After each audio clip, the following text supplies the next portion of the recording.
The bear waited by the frozen lake every night. The truth broke everyone's heart. The lake lay silent under the weight of winter, its surface frozen into a vast sheet of glass that reflected the pale moonlight. Pine trees bowed beneath heavy snow along its edges, their shadows stretching like watchmen across the ice. To the villagers of Gray Hollow, the lake was beautiful in daylight but eerie after dusk. Few dared walk its frozen banks at night. The air there carried a stillness that pressed on the chest, as if the lake itself was holding its breath. Yet as the coldest weeks of winter dragged on, whispers began to spread. Someone had seen movement by the lake at twilight. A dark figure pacing along the shore, always returning, always watching. At first, people dismissed it as nothing more than deer or shadows shifting in the moonlight. But then one evening, a hunter swore he saw the unmistakable outline of a bear. Not just passing through, but waiting. The hunter described how the animal sat on its haunches near the same patch of ice, staring at it as though it held some secret only it could see. Its massive frame looked strangely small against the endless expanse of frozen water. And night after night, the figure appeared again. Always in the same spot. Always still. The villagers grew uneasy. "Bears should be sleeping now," muttered the miller, shaking his head at the tavern fire. "Why would it linger by the ice instead of hibernating?" Mothers hushed their children, telling them to keep far from the water's edge. Fear wrapped itself around every retelling. But Elias, a quiet woodcutter who often walked the forest paths, grew curious. One evening, hidden among snow-dusted pines, he saw it himself. The bear moved slowly to the shore, lowered itself with a heavy sigh, and fixed its gaze on the lake's frozen skin. It wasn't hunting. It wasn't lost. It was waiting, for what, Elias could not yet imagine. By the time January set in, nearly every villager in Gray Hollow had heard about the strange bear by the lake. Some dismissed it as superstition, but others swore the creature's presence was no accident. Around warm tavern fires and in the hush of kitchens, the whispers grew louder. Gray Hollow had always held a complicated relationship with the lake. Beautiful in summer, it turned treacherous when winter thickened its skin with ice. Many villagers avoided it entirely once the freeze set in, for its past was laced with sorrow. Over the years, it had claimed more than one life: hunters who strayed too far across thin patches, children who wandered too close, fishermen whose sleds broke through. The water beneath was merciless. Old stories resurfaced as the villagers tried to make sense of the bear's nightly vigil. One elder recalled a tragedy from decades past, when a man and his son disappeared beneath the ice and their bodies were never recovered. Others spoke of a young woman who drowned in the lake after a storm shattered the ice one spring. "The lake remembers," the baker's wife would say, her voice dropping to a near whisper. "It keeps what it takes." Elias listened quietly to these tales but said little. What troubled him most was not the stories, but the bear itself. Why did it keep returning to the same frozen patch, night after night? Its behavior didn't match that of a starving animal or a predator lurking for prey. No, it was deliberate, purposeful. Almost mournful. One evening, Elias lingered at the tavern as the men argued about driving the beast away. "If it doesn't sleep, it'll come sniffing for food," one warned. "We can't have it near the village." But Elias thought of the way the bear had sat so still, its eyes locked on something beyond human sight. He felt, deep in his bones, that chasing it off would only disturb something greater, something sacred. And so the whispers turned to fear, but Elias's curiosity only grew. He knew he would have to return to the lake and watch the creature again. Something told him the bear's vigil carried a story no one else was willing to see.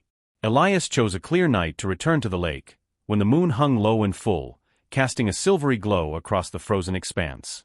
He carried no lantern, he didn't need one.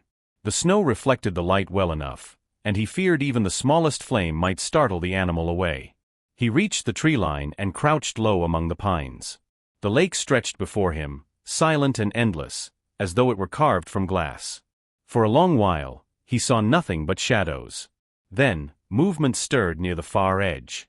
The bear emerged from the forest like a ghost, lumbering with slow, deliberate steps. It was larger than Elias had imagined, its thick coat dusted with frost, its breath rising in white plumes against the night. And yet, for all its size, there was no menace in the way it carried itself. The bear did not search the ground for food, nor did it paw at the air for prey. Instead, it walked to the same patch of ice and lowered itself carefully onto the snow.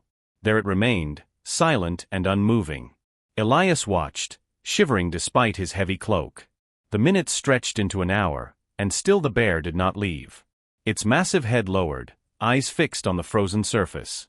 From time to time, it let out a low, mournful groan, a sound that echoed across the lake and raised the hairs on Elias's arms. It was not the cry of hunger. It was something heavier. When the wind shifted, Elias could see faint claw marks at the edge of the ice, as if the bear had scraped and dug there many times before. The spot was worn and scarred, though the ice always sealed itself again. A strange heaviness filled Elias's chest. This was not an animal waiting for prey. This was a vigil. A ritual.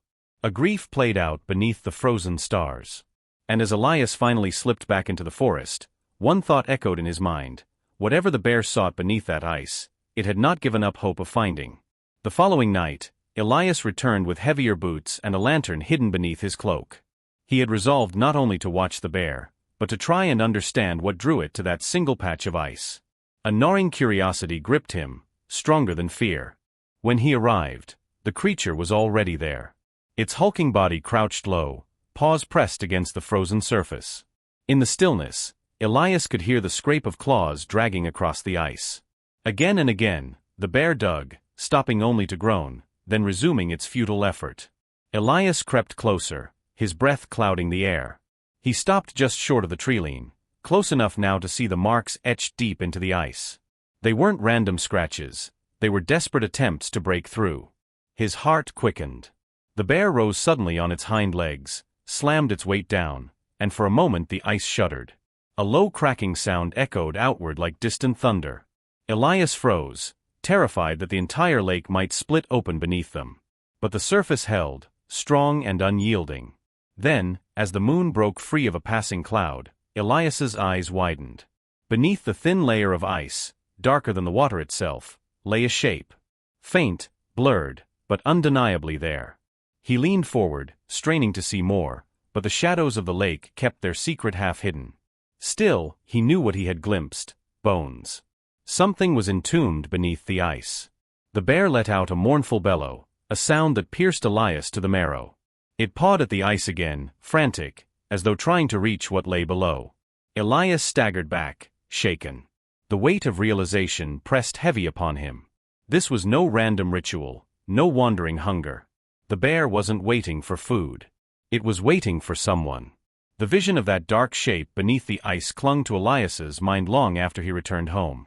He could hardly sleep, hearing in his dreams the scraping claws and the mournful cries that echoed across the frozen water. By morning he knew he had to return, this time with courage enough to draw closer, to see what truth the lake was holding. The following evening, Elias set out again, carrying a spade and a heavy lantern. When he reached the lake, the bear was already there, pacing anxiously along the edge, as though it too sensed what he intended to do. Elias did not run.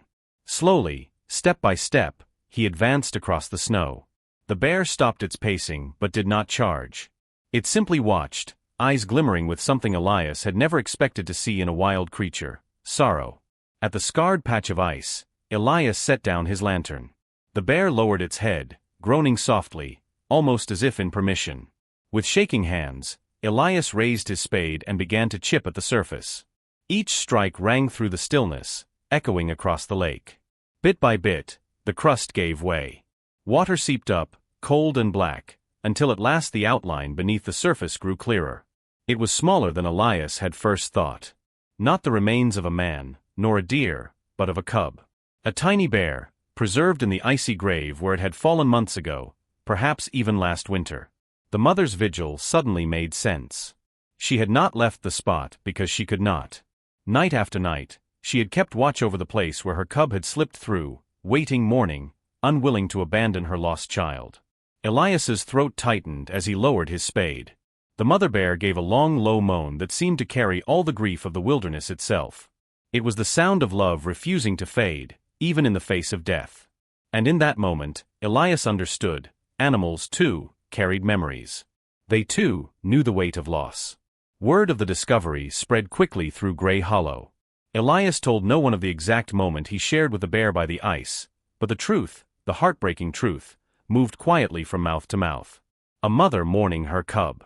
A vigil of love carried out beneath the stars. The villagers, once fearful of the creature, now looked upon it with reverence.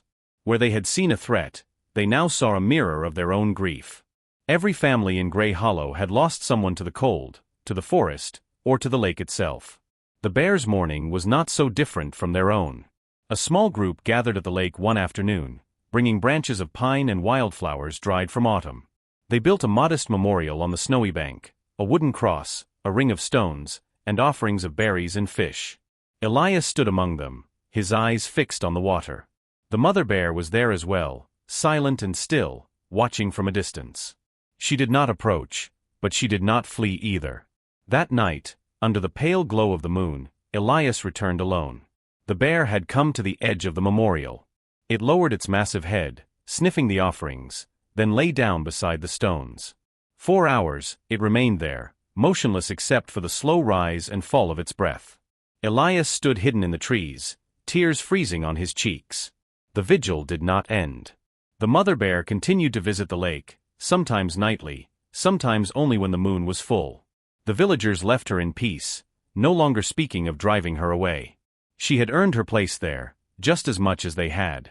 And in the quiet heart of winter, the frozen lake became more than a place of sorrow. It became a place of remembrance, where a mother's love crossed the divide between beast and human, reminding all who saw it that grief, though heavy, is born of love that never dies.